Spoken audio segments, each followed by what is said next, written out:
அஸ்ஸலாமு அலைக்கும். தினமணி பத்திரிகையில் வெளிவந்திருக்கும் ஒரு துக்ககர செய்தி. குட்டையில் மூழ்கிய பள்ளி மாணவர் மீட்கச் சென்ற தலைமை ஆசிரியர் உயிரிழப்பு.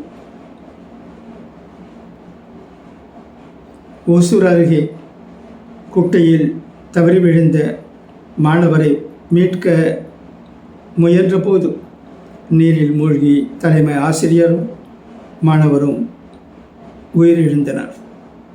கிருஷ்ணகிரி மாவட்டம் ஓசூர் அருகே இரோப்பள்ளி கிராமத்தில் ஊராட்சி ஒன்றிய தொடக்கப்பள்ளி உள்ளது. இந்த பள்ளியின் தலைமை ஆசிரியராக கௌரி சங்கர் ராஜு பணியாற்றி வந்தார். இந்நிலையில் புதன்கிழமை மதியம் உணவு இடைவெளியின் போது பள்ளியில் 3ஆம் வகுப்பு பயின்ற மாணவர் நித்தின் சக மாணவருடன் பள்ளி அருகே உள்ள குட்டை அருகே விளையாடி கொண்டிருந்தார். அப்போது எதிர்பாராத விதமாக நித்தின் குட்டையில் தவறி விழுந்தார். அதிர்ச்சியடைந்த சக மாணவர்கள் தலைமை ஆசிரியரிடம் சென்று விவரத்தை கூறினார். இதனால் தலைமை ஆசிரியர் கௌரி சங்கர் ஓடிச் சென்று சிறுவனை மீட்கும் முயற்சியில் அவரும் குட்டையில் குதித்தார். அப்போது மாணவர் நித்தினும் தலைமை ஆசிரியர் கௌரி சங்கர் ராஜுவும் நீரில் மூழ்கி உயிரிழந்தனர்.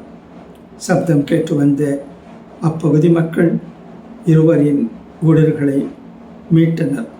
தகவல் அறிந்ததும் பாகலூர் காவல் ஆய்வாளர் பிரகாஷ் போலீசார் நிகழ்விடம் சென்று இரு உடல்களையும் மீட்டு பிரேத பரிசோதனைக்காக ஓசூர் அரசு மருத்துவமனைக்கு அனுப்பி வைத்தனர். பின்னர் இது குறித்து வழக்கு பதிந்து விசாரணை செய்து வருகின்றனர். முதல்வர் நிவாரணம். முதல்வர் மு.க. ஸ்டாலின் வெளியிட்ட செய்திக்குறிப்பு. கிருஷ்ணகிரி மாவட்டம் எழுவப்பள்ளி கிராமத்தில் உள்ள ஊராட்சி ஒன்றிய தொடக்கப்பள்ளியில் 3ஆம் வகுப்பு பயின்ற மாணவர் நித்தின் வயது 8 பள்ளி அருகே உள்ள குட்டையில் தவறி விழுந்த நிலையில் அவரும் மாணவரை காப்பாற்ற சென்ற பள்ளி தலைமை ஆசிரியர் கௌரி சங்கர் வயது 53 ஆகிய இருவரும் நீரில் மூழ்கி உயிரிழந்தனர் என்ற செய்தி கேட்டு வேதனை அடைந்தேன். இச்சம்பவத்தில் உயிரிழந்த இருவரின் குடும்பத்தாருக்கும் ஆழ்ந்த இரங்கலை தெரிவித்துக் கொள்வதோடு இருவரின் குடும்பத்தினருக்கு தலா ரூபாய் 3 லட்சம் முதல்வரின் பொது நிவாரண நிதியிலிருந்து வழங்கவும் உத்தரவிட்டுள்ளேன்.